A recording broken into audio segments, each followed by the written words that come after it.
Combination of capacitor पर numerical कैसे solve करें।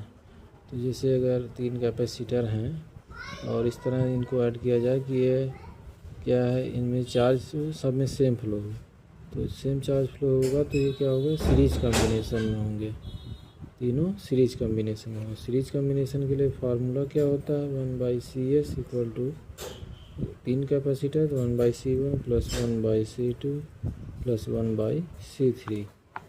इस तरह से इस फार्मूले सॉल्व कर लेंगे।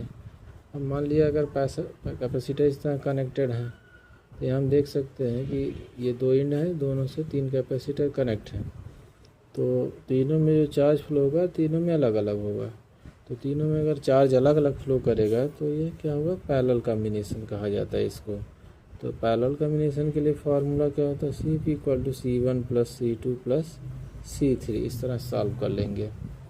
अब कभी कभी क्वेश्चन में सीरीज और पैरेलल दोनों कॉम्बिनेशन रहता है।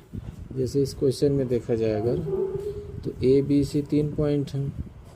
अब अगर A और B के बीच इक्विवेलेंट कैपेसिटेंस फाइंड करना है तो ये कैपेसिटर और ये कैपेसिटर में सेम चार्ज फ्लो होगा, तो ये दोनों क्या होंगे, सीरीज में हो जाएंगे।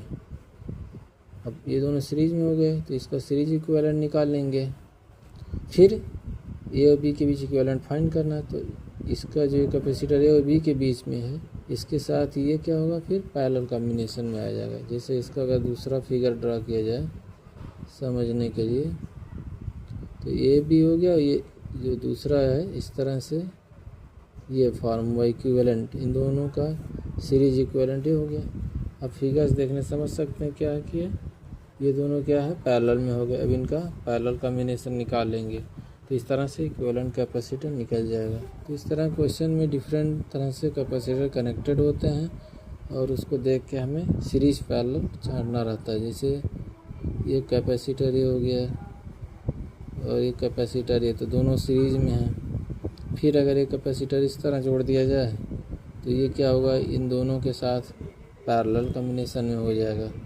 तो इसको कैसे सॉल्व करेंगे, पहले इन दोनों का सीरीज सॉल्व करेंगे, फिर इनका इसके साथ पैरेलल कॉम्बिनेशन होगा तो पैरेलल सॉल्व कर लेंगे। तो इस तरह से डिफरेंट क्वेश्चन हम कर सकते हैं जो कि सीरीज और पैरेलल कॉम्बिनेशन में अलग अलग सिचुएशन में होते हैं। अब अगर इस तरह से क्वेश्चन है